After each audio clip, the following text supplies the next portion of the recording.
What's up, everybody? How are y'all today? I am so excited. We were only like 30 seconds late getting started because I've been spending the last 15 minutes catching up with my girl, Miss Holly Jensen from Cash Practice. Y'all, I am so incredibly excited to have her on the webinar series. So if y'all been a part of this fun journey with me for 13 years, if y'all can believe that. Holly has been on the webinar series multiple times over the last decade plus.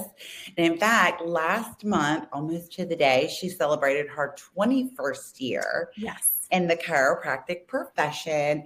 She has a beautiful story. And since I peeked at her slides, I know she's going to tell that story. So I'm going to let her do that. But she is the chief operating officer for Cash Practice Software.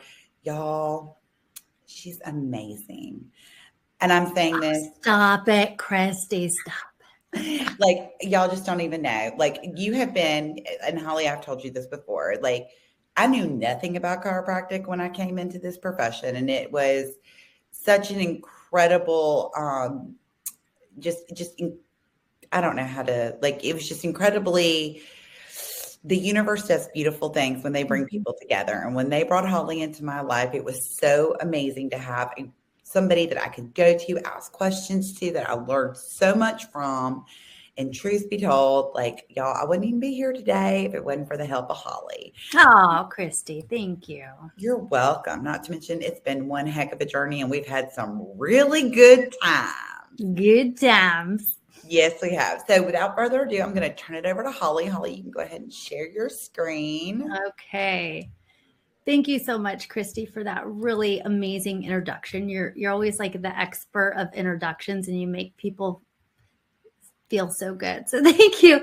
Hello, everybody. Thank you so much for joining me today. I am Holly Jensen, Chief Operations Officer at Cash Practice. And first, let me share my screen. Before we get started, here we go. Just a quick disclaimer, because today I'm going to be talking about some things specifically in regards to care plans and discounts. And the things that I review with you today are for educational purposes only. We can't get together as a group and boycott insurance. All of the things that you're going to see in here today are used for instructional purposes only and shouldn't be considered a recommendation. So there's my disclaimer. Let's get this party started. So a 5% increase in patient retention can grow your profit by 75%. I'm starting out with this slide because I want to change your mindset as we go into this webinar today, because I'm going to be talking all about really how to help you with conversion, retention, and revenue.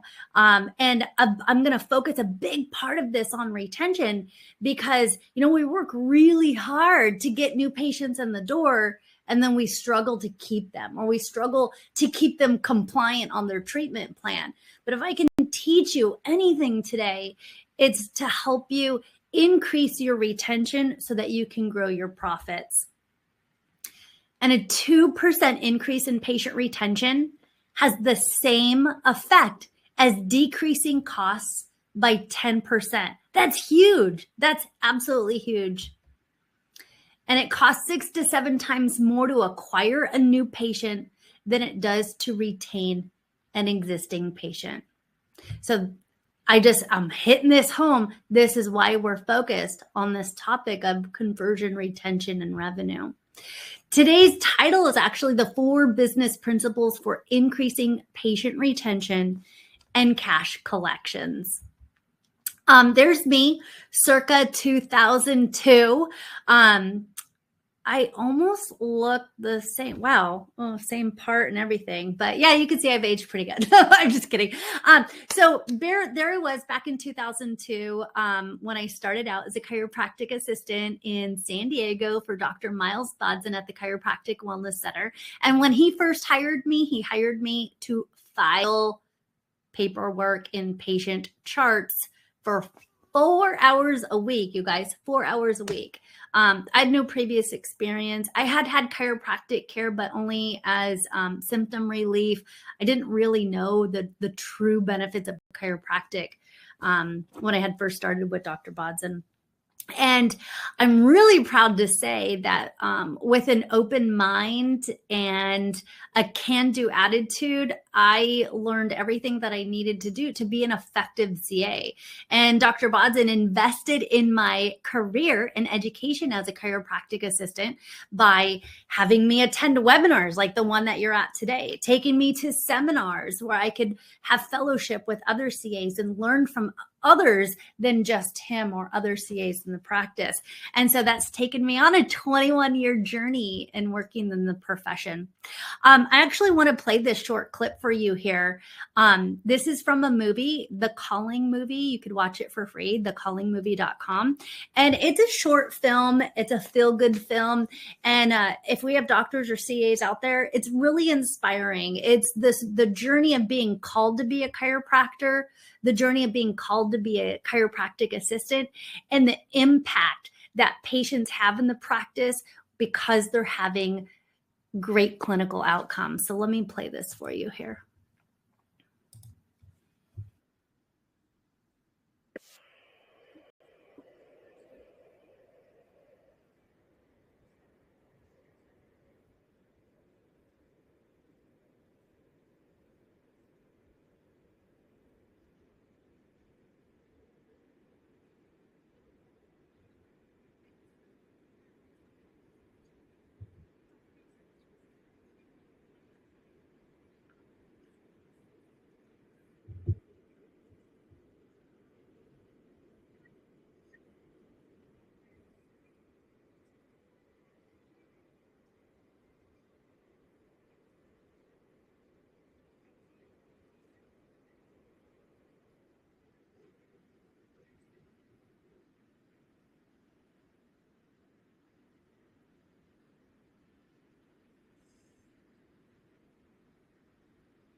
I just saw somebody says they can't hear anything. I'm really bummed out. I was just about to say that you can't play video. Okay. I'm sorry about that, everybody. Luckily, I didn't play more than like 60 seconds of that. Go to The Calling movie. Basically, what I say there is Dr. Bodson he just, as a chiropractor, he wanted to be focused on being of service to people. And by me, as my role as a chiropractic assistant, witnessing the miracles of chiropractic that were happening in our practice, I had a real sense of purpose. I felt so much joy. And that's when I knew I was going to be a career CA. Well, I'm no longer a CA. I'm Chief Operations Officer now, but back then, 20 years ago, and I'm still to this day work with Dr. Miles Bodson. And so I'm telling him, like, I love witnessing the miracles of chiropractic. I want to be right alongside with you. I want to serve alongside with you as a chiropractic assistant. And it allowed him the freedom to serve his people instead of focusing on the business. And so I share this with you to inspire you, to inspire your team. Watch that movie, The Calling movie. And I see Christy posted the link in there, though. So thank you so much for, whoops. Oh my goodness. Hang on here. Just switch screens, slideshow. Okay. There we go. So, okay. So there's us. There's Dr. Bodson over here with the funny mustache. I could say that because he says that about himself when he sees this picture. So, and so that's me in the middle, and we're all, we're in San Diego. So, this was on our Patient Appreciation Day. We would do a tropical tune-up. I mean, we're in SoCal, so we had to wear the part. So just fun. We had a lot of fun in practice, but we could not have fun in practice unless we had systems in place to help us be more efficient and to help us be profitable. And that's what today's talk is going to be all about. One of my claims to fame is landing the cover of the Chiropractic Assistant magazine. And you can see on the cover, it says Holly Jensen finds career in chiropractic rewarding. And as a CA, and sadly, I hear there's a lot of staff turnover in chiropractic offices. And it makes me so sad because, I find this a career. And I love that the magazine, when they interviewed me, that's what they captured to be on the cover, that I find my career in chiropractic rewarding. Google it. You can probably find it through the American Chiropractor. Read that story. It's really inspiring, especially, doctor, if you're looking to have a career CA along your side. And then here's me and Dr. Bodson. We go out teaching the things that I'm going to share with you today. Now, this was in Arkansas. This was an 11-hour CE presentation. We got like another 40 minutes for me to get through this. So you can see we're having fun. Our class is having fun. I hope that you have fun today and that you walk away with some practical information that you can put into place today, because I'm not going to share anything scary with you or that can't be done. So here we're looking at a pyramid, and I'm going to start filling in the blanks of this pyramid. And I want to ask you a question. It's a rhetorical question. You can put it in the chat if you want, but what does success look like to you?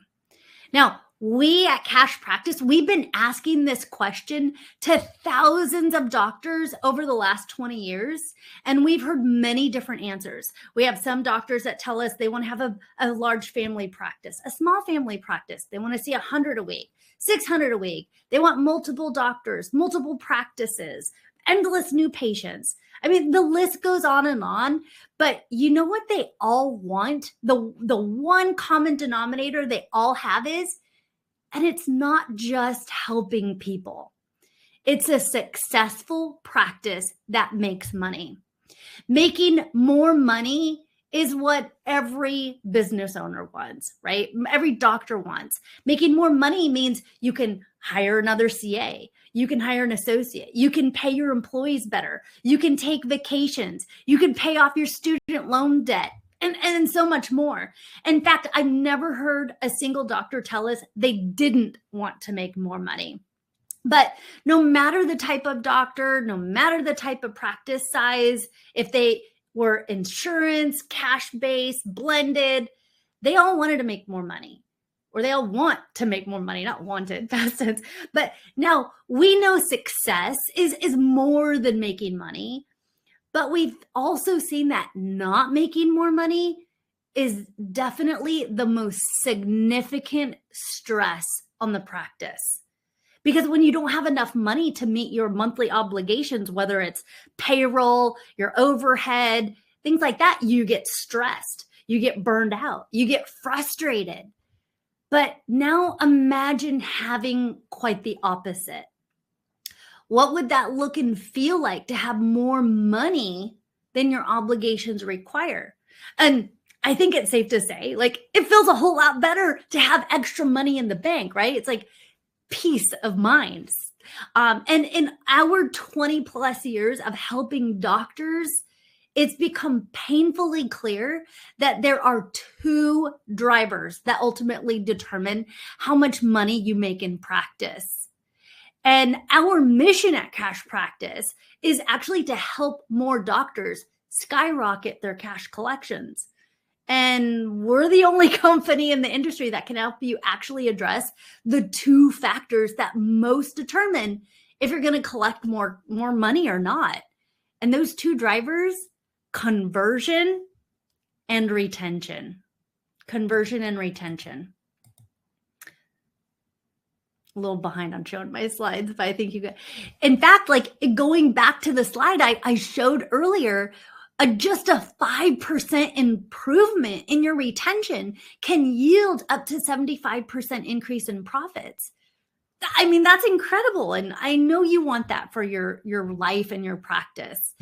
And when I was a CA in Dr. Bodson's office, his conversion and retention was truly impressive. I really can't take any credit for all of that. I'm sure I played a role in it, but he had a 95% conversion rate and a patient visit average of just over 300. You heard me right. PVA over 300. You guys, that is 24 times above the national average of 12. 12 is sad. His PVA was 24 times the national average of 12. So that means nearly 100% of our new patients enrolled and followed through with care. And we had incredible profits from that. And now as Chief Operations Officer, who's had a helping hand in helping thousands of practices, I can tell you the only practices that are really good at both conversion and retention are absolutely killing it in practice. Okay. And I know some of you on this meeting today, you might be good at retention, but you're bad at conversion, or you're bad at conversion, good at conversion and bad at retention. And I mean, what's the point of marketing for new patients if you're not converting over 90% of that? And then what's the point of even converting patients if they're not following through? So what determines high conversion and retention? It's patient loyalty. We actually call it the loyal patient journey. Because you see, the practices that are making good money have a lot of loyal patients, and those patients stay longer, they refer more, and they're easier to care for.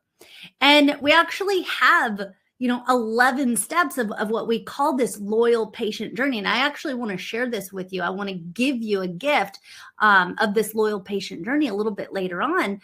But during these 11 steps of this loyal patient journey, we apply 4 business principles. We refer to these as the 4 F's, and these are strategically being applied throughout the loyal patient journey.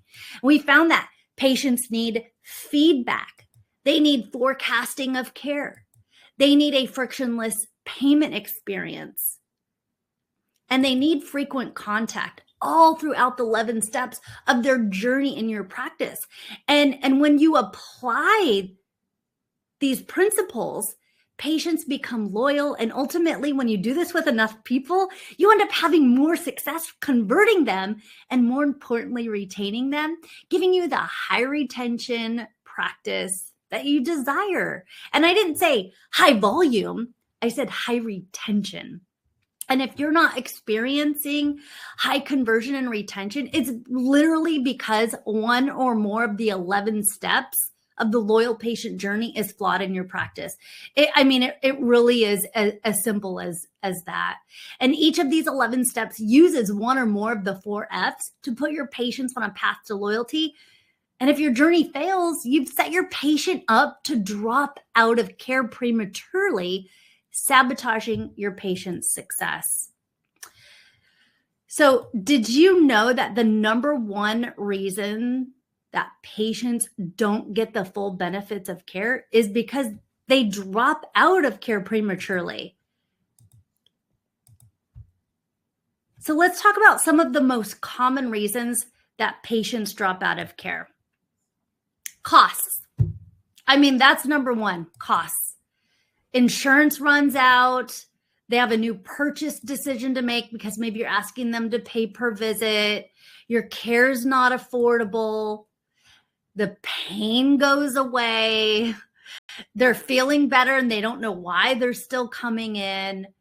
They don't understand the benefits or the goal of care. The list goes on, but when we look at this, what does poor retention cost your patients? They might think like, oh, I tried chiropractic. It didn't work for me. And that's sad. I hate hearing that, and the effect that it has on your practice. We talked about this a little bit earlier. It's stress, frustration, feeling burned out.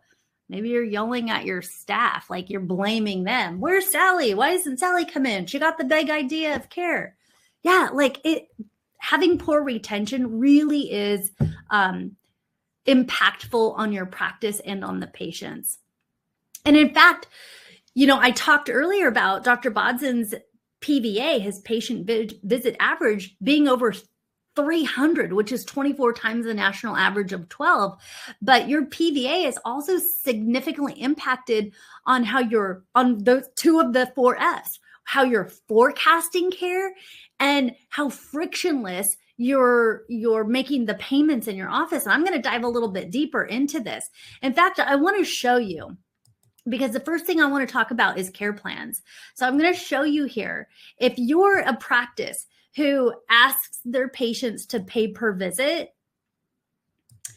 your PVA is going to end up around the national average of 12. But if you're a practice where you get patients like, let's get you started on care, let's see how you're doing, and I'll reevaluate you every 12 visits, and you're asking them to maybe buy a block of visits, your PVA in that model of practice is going to be around 24 to 36. But if you forecast care with care plans, like you have a comprehensive program of care designed to get results or take people to a certain goal, then, and you're collecting that money by having patients prepay for care, your PVA will be a bit better, about 50 to 75.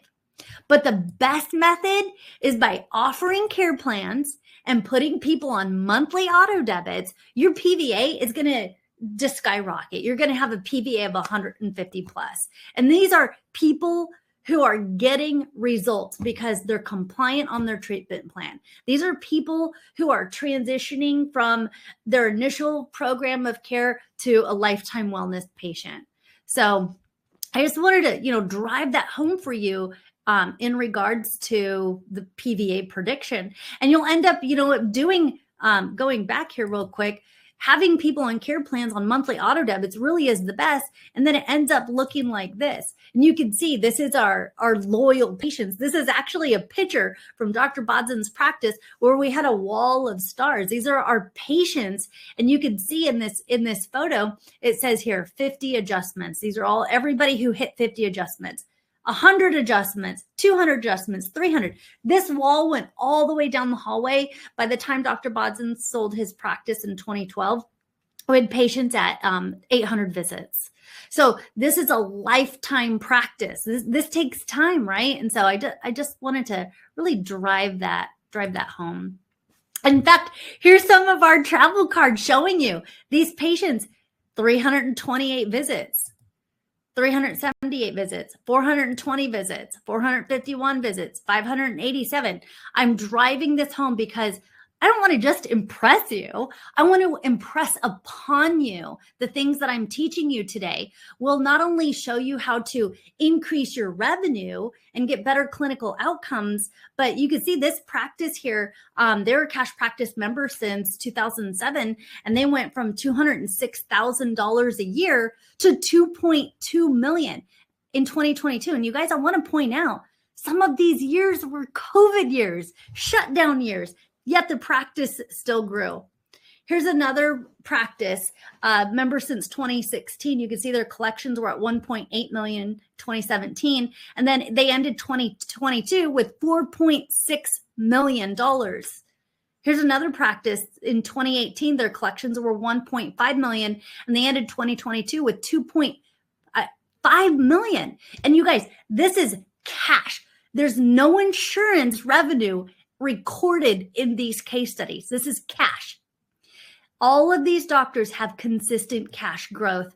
And the only practices that grow like this month after month and year after year are those that continually add new patients and, most importantly, do not lose them. So what makes a patient loyal and not drop out? Well, it's the 4 F's. Number 1, loyal patients need frequent contact. Number 2, loyal patients need feedback that's intuitive. And I'm going to expand on all of these. Number 3, loyal patients need a frictionless payment experience. And number 4, loyal patients need forecasted care. They need to know the game plan. So these are the retention principles that we're going to go through today. And to make it easy to remember, we call them the 4 F's. Frequent contact, feedback, frictionless payments, and forecasted care. So first, I'm going to start with forecasting care, the first of the 4 retention principles. Now, these are forecasting care with care plans. Now, what you see on my screen here is an example of a care plan. This is a complete agreement that shows the patient not only their good faith estimate of what it's going to cost them for this certain time frame. And you can see on the screen, this example is a 6-month care plan. Now, we would create care plans customized per the patient, depending on what they needed clinically. So whether it's a 4-month plan, 2-month plan, 6-month, 8 months, 12 months. I spoke with a doctor today who's doing 18-month care plans, very successfully, I'll add. But the care plan, it's a comprehensive program of care. That's a service agreement. I know, here we're in 2023. If you're still creating care plans like with pen and paper or on an Excel spreadsheet, it's time to change because number one, it might not be compliant, and number two, it's not very professional. I'm going to show you a little bit more details about this. So care plans, you might be asking like, well, what is a care plan? We do care plans in our office, but we accept insurance. And so we don't put patients on a care plan until after their insurance is exhausted. Well, guess what? When you do stuff like that, patients have a new purchase decision to make. If you're in the habit of using the patient's insurance first and then putting them on some type of program of care, they're going to be like, oh, wow, would you look at that? I feel better. I'll see you in January when my insurance benefits kick back in. No, stop doing that. So care plans are a reflection of the patient's treatment plan. Who's paying shouldn't dictate how you're recommending care. Care plans cover all of the care the patient will need during the treatment period. They include insured and uninsured visits, along with everything else, any therapies, any products, all of the services. You're just packaging it up.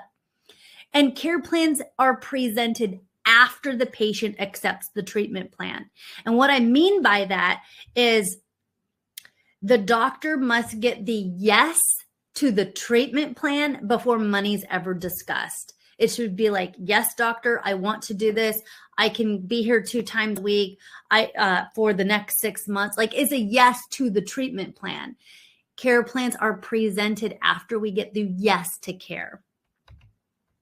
Care plans can be presented by the DC or CA. My personal opinion is multiple people should be trained to do this because you never want to be held hostage by somebody who maybe is on vacation. You have a team member who's on vacation, and then you're like, well, no financial report of findings this week because Susie CA is on vacation. No, there should be multiple people trained on how to do this, but nobody should be going over financials if they have a poverty mindset. And what I mean is, like, if you're like, oh, I can't afford that, when your body language and your tone is going to come across to your patient like they probably can't afford it either, and they're not going to do it.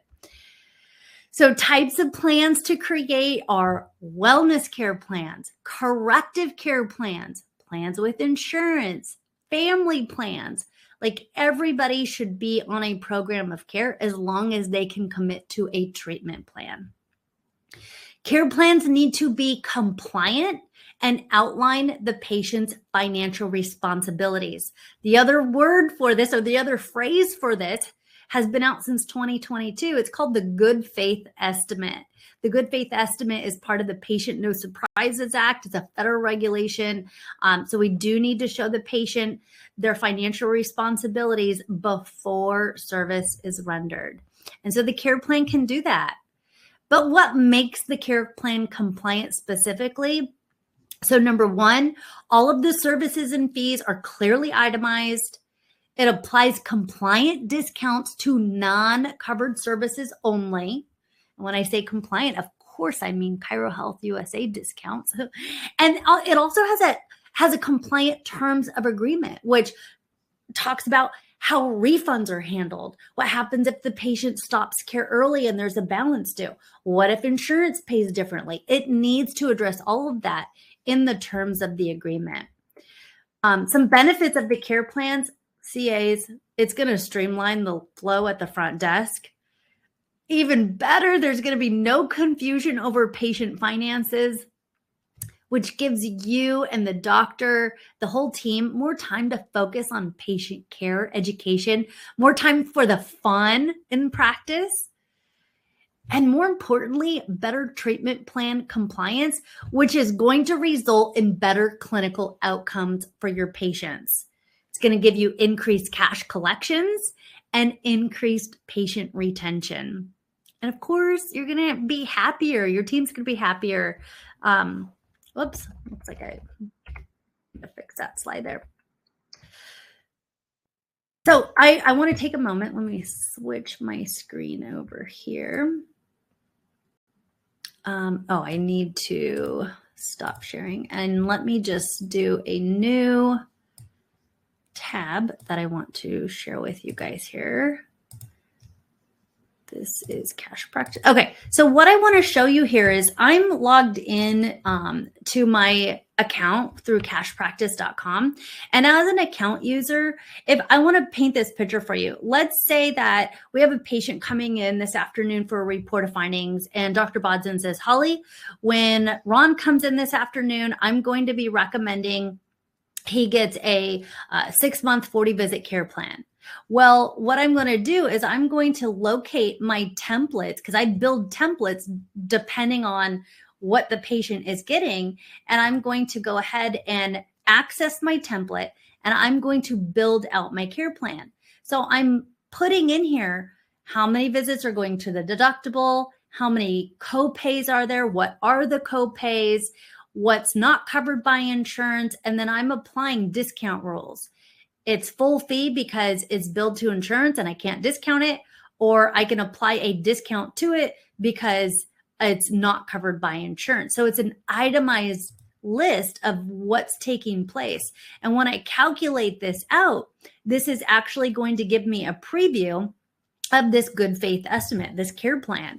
And so I'm showing the patient when I print this off, when I'm doing the financial report of findings, I'm actually reviewing with them what their financial responsibilities are. And I want to show you something even better. We can actually incorporate ChiroHealthUSA discounts into these care plans. Give this just a moment to calculate. And by the way, we teach you guys how to do this if you become a member of Cash Practice. But what we're doing here is now I'm showing the patient, okay, these are my actual fees. But if you go on our in-house payment plan, we can only, legally give so much of a discount. But if you're enrolled in ChiroHealthUSA, we can give you the most savings. And we'll take this 1662 in this example and break it up over 3 payment options, either recurring monthly payments, a down payment followed by smaller monthly payments, or prepay. And so then I'm able to go ahead and print this care plan out and have it ready to review with the patient during their financial report of findings. And this is a multi-page service agreement. You see, we have all the terms of agreement, what happens if their insurance pays differently, if they stop care early and there's a balance due, or there's a refund that we owe them, or if they miss appointments, or if they go on vacation, or they get in a car accident or a work injury. It addresses everything that we need to address legally. As well, it includes the good faith estimate disclaimer, which is required by law. And then we have all of these yellow spots are where I gather patient information, signatures, dates, etc. So if you could imagine doing this with lots and lots of patients, you end up with a practice full of patients who are, they're going to say yes to care because you've made it so easy on them. And there's so much more I could say in regards to care plans, but that's a whole training day in itself. So if you have any questions, feel free to post them in the chat, but you can create plans of any type. So let me stop sharing. Let me go back to sharing the other screen here. Okay. So let's move on. So we talked about the first F was forecasting care. So I think I did a really good job at going over really the benefits of care plan and how it impacts not only retention, but patient compliance, which means better clinical outcomes. And then it really impacts your revenue, your profit in practice. But retention problem number 2, patients feel better and drop out of care. Oh, and I hate this one because this is like, oh my gosh, did you not get the big idea when you were here? But we all know not everybody gets the big idea. So the solution to that is patients need to know the progress they're making towards the goal of care. If you can imagine, if symptomatic improvement, patients feeling better, was removed from the equation, they're like, oh, I know the goal of care. It's to restore the cervical curve in my neck. So even though I'm feeling better, my cervical curve hasn't been restored. Now, I'm not your average patient. I know your average patient probably wouldn't talk like that. They have no idea, right? But if they knew what you knew, would they do what you do? And the answer is no, because they know they shouldn't smoke and they do. They know they should eat better and they don't. They know they should exercise and they don't. So it's not as simple as patient education. It's they need to know what the goal is and the progress that they're making towards the goal. It's true with anybody. It's basic behavioral psychology. And so here we're going to focus on the next one of the 4 F's, which is feedback. Giving patients feedback. And there's different types of feedback. Maybe you're doing posture analysis, you're doing x-rays, you're doing scans, you're doing report cards. There's a lot of ways that you can give patients feedback. But when you give them feedback in a way that's intuitive, they just get it. They understand. And I'm a big fan of using patient report cards because report cards is not anything I need to teach a patient about. I don't need to teach them why their posture should be in alignment with the green line, or how many degrees C5 should be, blah, blah, blah, or what the red scan means. I don't need to do any of that. We just need to show them, hey, our goal in practice is to get you as close to an A as possible. A represents optimal health and wellness in our practice. Currently, in your initial consultation and exam, all of these things that we've measured, your overall health and wellness right now is measuring at a D-. This is going to elicit an emotional response in a patient. It'll elicit that emotional response where it changes the conversation from, doctor, what do I have to do to get rid of this neck pain, to doctor, what do we have to do to get an A, right? So if the patient, they're, on visit number 12 or 24 and they're like, gosh, I'm feeling better. Why am I still coming 2 times a week? Well, John, based upon your last re-exam, you're measuring at a C+. You're doing better, but remember the goal of care is to get you as close to an A as possible. So we don't need to go back and pull out their scans and see all this red or, oh, your part. We don't need to do, you can do that. It's great, great information to be able to share with the patient, but it's one of many things that you're doing. And I don't know how well you can see the different parameters or things I'm measuring, but I have about 150 different biomarkers or parameters, and we're picking and choosing what we do in practice, whether that's core flexibility, we're measuring their core strength, we're measuring how many regions of decay, we're measuring their waist to hip ratio, all of the different things that we put them through in the exam process. We put that score in the report card and give them a letter grade. And it's a multi-page document. And it's very effective with not only the report of findings, but it's very effective, especially if you have a partner or a spouse at the report of findings. It's helpful because we all understand things in different ways, but we all understand letter grades. So we're giving them feedback that's intuitive. Okay. And you can see here, this is a comparison exam. So we're able to show our patient, hey, John, when you first started, out, your overall health and wellness score was an F. Good news, you've been under care for the last several months. We've remeasured all of these things and you're at a C. And then you're able to say, this is why we're reducing your frequency of care to 2 times a week. So you're able to justify or show them evidence of why they're coming in 3 times a week or 2 times a week or 1 time a week, or they're ready to transition from the next phase of care or not.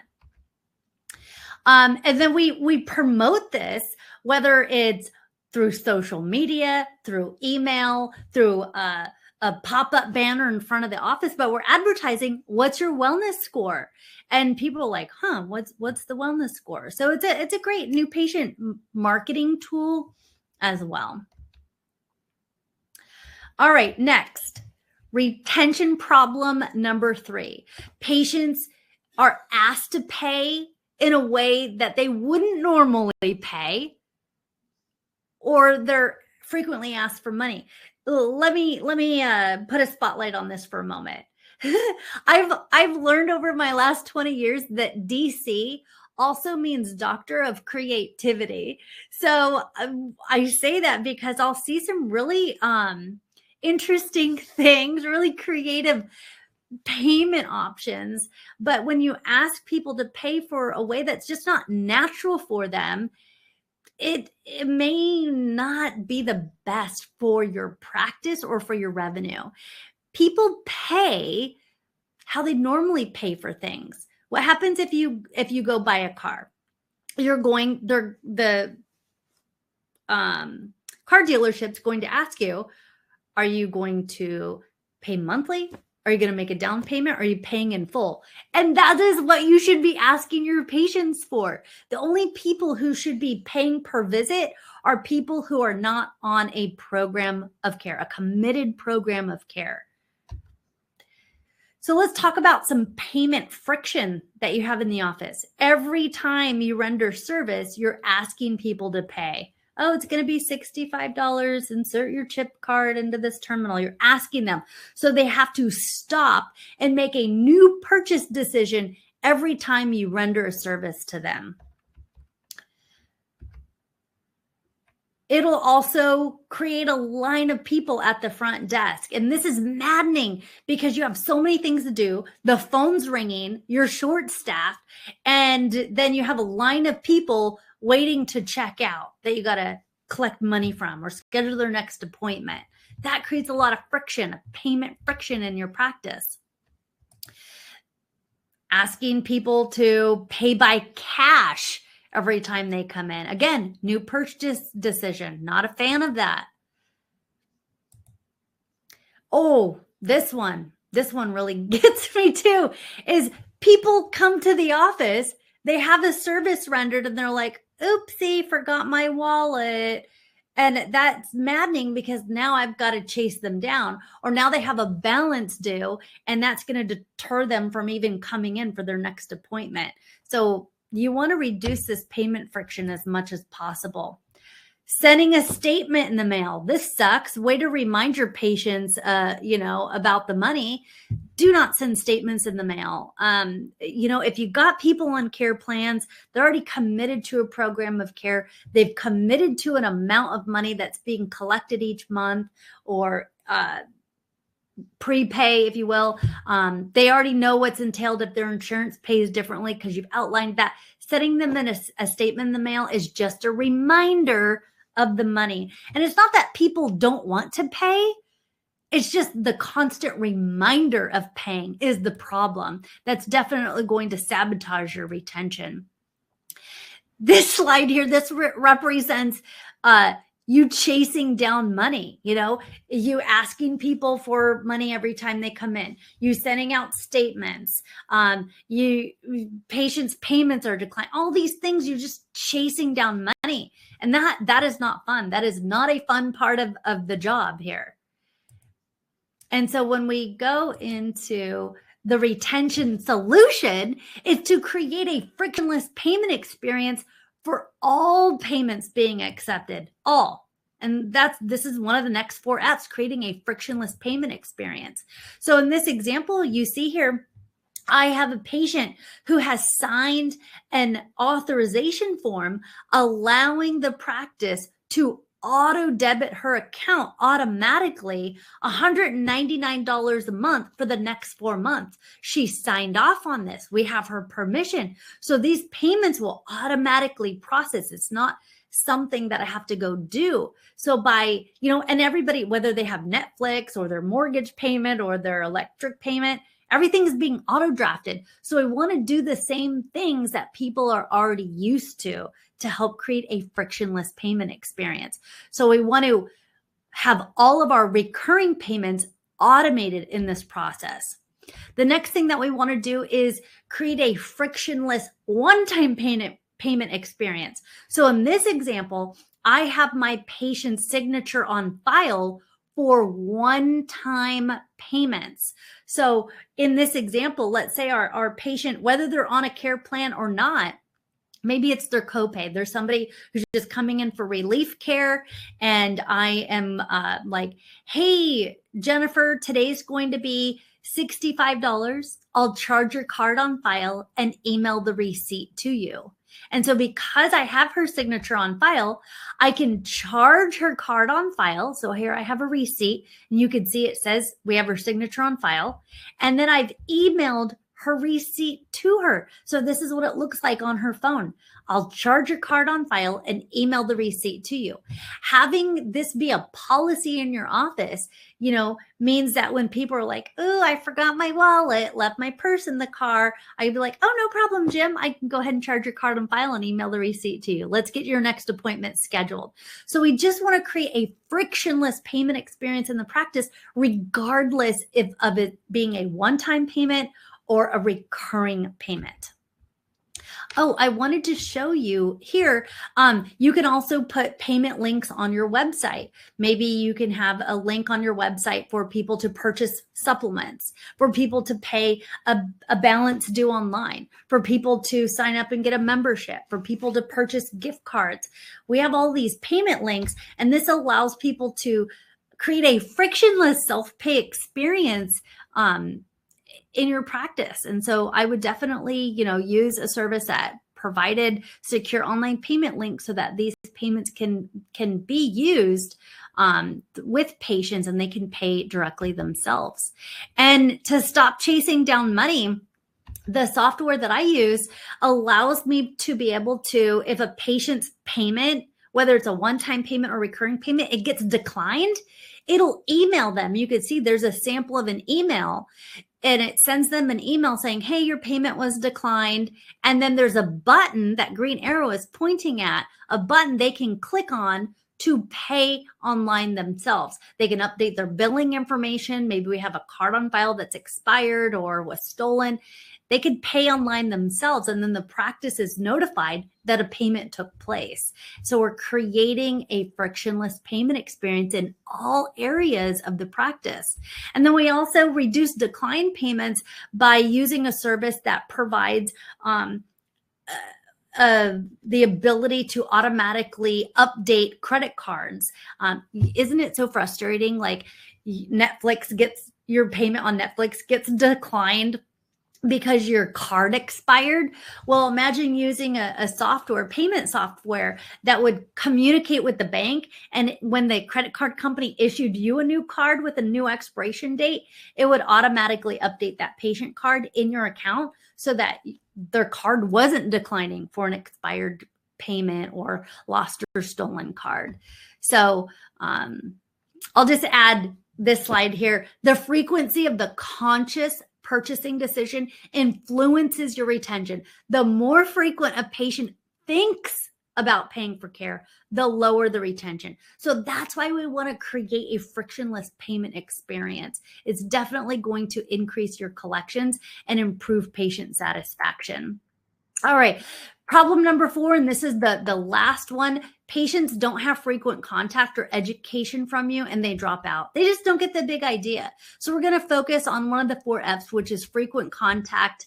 And this means that this is your patient education. It's not just you're talking to the patient when they're in the office. You're using email, you're using text, you're using social media, you have your table talk, your direct mail pieces. You want to stay in frequent contact using a variety of methods, because we all know as soon as the patients leave your practice, they're inundated with technology, right? Their cell phones buzzing, they're watching Facebook, like all this stuff is happening. So you want to be pretty much everywhere, as many places as you could be, to whether it's to talk about promotions in the practice or patient education or referral programs. You want to use frequent contact. And in our practice, we actually loved using automated patient education via email, because it was really easy to just assign one campaign to a new patient and they get educated once a week for 6 weeks, letting them know how they're benefiting from care. Now, do they all read them? Maybe not, but the fact that they see us in their inbox, that we're staying in frequent contact with them. So to create a high retention practice, we want to apply the 4 F's throughout the loyal patient journey. And this is actually what the loyal patient journey looks like. It kind of looks like a game board, like Candyland, but it's 11 steps that will show you how to take your new patient all the way to enrolling them into care, giving them feedback throughout the course of care, letting them know the progress they're making, and then transitioning them onto maintenance or wellness care, ultimately having them become a lifetime practice member. So these are the 11 steps. And you see here, there's danger zones kind of sprinkled throughout this loyal patient journey. And these help identify situations that cause patients to drop out. Basically, every time a patient has a decision to make in your practice, that's where we find they're dropping out. It's time to pay again. I'm feeling better. Why am I still coming? All of those types of things. So I want to give you a free copy of the Loyal Patient Journey. If you scan that QR code or go to events.loyalpatients.com, it's an interactive web page. You can go through all the Loyal Patient Journey steps there. There's some videos that you can click on and play, or you can download it. So I want to invite you guys all to go to events.loyalpatients.com and get a free copy. And in fact, I will try to add that to the chat in case you didn't get it. The next thing, as we kind of wrap up here, the company that I work for, Cash Practice Systems, we give you the tools that you need to help implement these 4 F's. We give you the wellness score, which will help you provide feedback. So the wellness score is the tool that you use to generate patient report cards. We give you the care plan calculator, which helps you forecast care. That was the tool that I logged into and showed you how to create a care plan. We give you the auto debit system, which will help you create a frictionless payment experience for your patients for one-time payments, recurring payments, online payments, mobile payments, all of it. And then we give you the drip education system, which will help you with frequent contact using automated patient education email campaigns. So I invite you to book a 10-minute call by going to cashpractice.com/retention or scan that QR code and see how we may be able to help you increase your conversion, your retention, and your revenue. So I hope that you guys found value in this today. If you have any questions, please go ahead and put them in the chat. I'm going to go ahead and see if we have any questions, and I'll put a couple of links in here. So we have cashpractice.com/retention to schedule your 10-minute call to see how we can help you increase revenue, retention, and increase your conversions. And then also, if you want to get a copy of the Loyal Patient Journey, you're going to go to events. Actually, let's go back here because, events.loyalpatients.com, and you can download a free copy of the Loyal Patient Journey. So I don't see any questions coming in. I am going to go ahead and and stop right here. If for some reason you guys want to connect with me, you have any questions that you want to ask privately, I'll put my email address in here. It's holly@cashpractice.com, and I'll be more than happy to answer any questions that you have and just show you how we may be able to help you increase conversion, retention, and revenue. Everybody, I really appreciate the time that you spent with me today in your lunch hour. Have a wonderful rest of the week, and I look forward to being of service to you. Dr. Brian, I see that you tried to download the book, but you keep getting an error message. Let me try.